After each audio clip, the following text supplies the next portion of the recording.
It all starts with a disagreement, but where does it end? In 3 days, I heard it from Putin. In 3 days. This is something Maybe new. less. In 2 weeks, of course, yes. It's going to be a very hard thing to do business like this. In a world where opinions clash, where beliefs collide, and emotions rise like a storm, knowing how to argue in English isn't just about having the right words. It's actually about using them the right way. But the mystery is, how do I disagree in English without turning it into a fight? Step 1 is when you engage with the fight. Well, I like to make it sound a little bit better, like the subtle art of disagreement. Now, I do think the most powerful disagreements actually don't sound like arguments. They should sound like a conversation. Quiet ones, where the first move isn't to fight, but to invite someone in. So a soft signal, like a way of saying, hey, I don't like you, I don't really agree with you, but at least I'm paying you enough respect to listen. So here are a few ways to do that in English. I see what you're saying. I see what you're saying. This is a very friendly phrase to say, hey, I get your point before you offer your own. You're still showing them some type of respect while gently steering the conversations into a new direction, offering what you're going to say. Like, I see what you're saying about working late, but I think it's also important to rest. That's an interesting point, but so similar to I see what you're saying, but you kind of give the other person some credits by saying, hey, that's a good thought. So that's an interesting point, but I don't think it works for every team. You make a good point. And now this and over here acts like a softer version of but. You're agreeing with something, but then you're still wanting to add more without sounding like you're cutting somebody off. Like, you make a good point, and maybe we could also look at the budget again. Can I share another perspective? Oh, I really like this phrase. You're sounding so polite and respectful. You're asking for permission, basically. Can I share my point of view, right? So it's perfect to use this phrase in a business or meeting type of setting. Can I share another perspective? I think customer might want something simpler. Step number 2, it's all about the tone. Now, the tone can be how you say things. That slight pause before a sentence, a quick sigh, a slow, careful voice. But tone can also be the words you choose, that lingual tone, right? Because a sentence can be kind or cold. You could sound direct or indirect. You could sound encouraging. You could also sound condescending.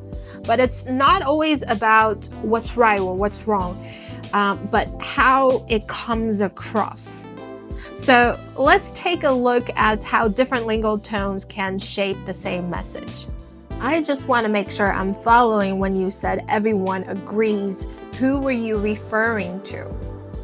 Yeah, this is a good sentence. It works. You're showing interest and still keeping the door open for more explanations without implying somebody is wrong. Right, because apparently everyone magically agrees now. This is a super passive-aggressive tone. You want to avoid this because even though if you're joking, it could still sound sarcastic or you're belittling someone. It puts other persons on the defensive and derails the conversations.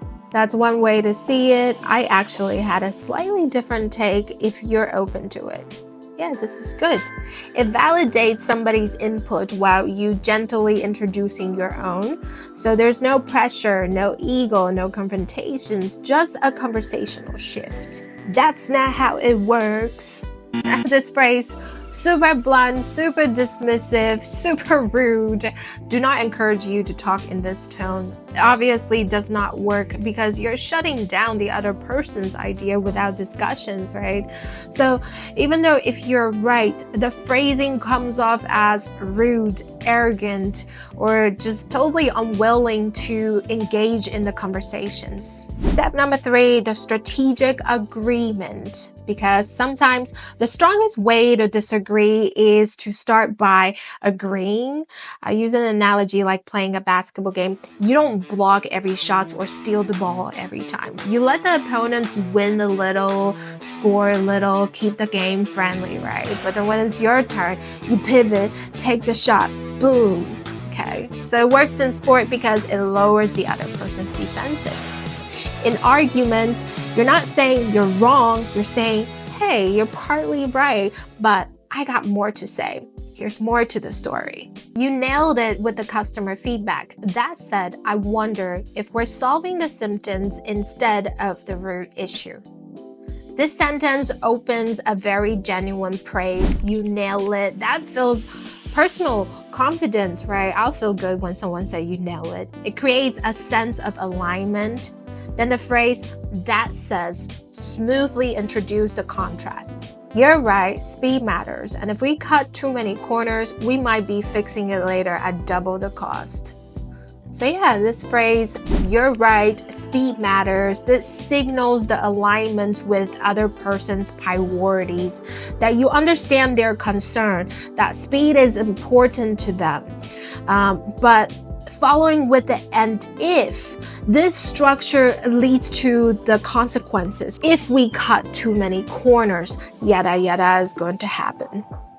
At some point, your argument is going to end, and you want to end with a confident closer. And that's because how you close matters just as much as how you begin. You don't have to win, but you need to wrap up with respect. Try these sentences. Let's sleep on it and revisit tomorrow. Now, to sleep on it's not necessary that you have to sleep to feel good about this, but to put a little pause on the situations and then revisit, return when our heads is in the clearer minds, that we don't feel stuck or rush anymore. When we slow down and think things through again, we'll talk about it. Thanks for your input. Let's keep the door open. So the phrase, thanks for your input, you are validating the other person's effort by keeping the tone respectful, right? Also, let's keep the door open is a friendly way to say we're not done here without confrontation. It keeps the door open, the space flexible for further collaborations. We see it differently, but I respect your view. So at some point, you have to acknowledge the disagreements, that the discussion isn't working out, that everyone's kind of on different pages, right? So we see it differently. That is a neutral way to name the disagreement without blaming the other. Adding the I respect your view is a nice softener for a tense moment when agreement is not possible. So the next time someone challenges your idea in English, don't raise your voice. Raise your strategy. Speak with clarity. Respond with calm, and let your words do the heavy lifting. I hope you find this lesson interesting. I'm Cece, and see you next time.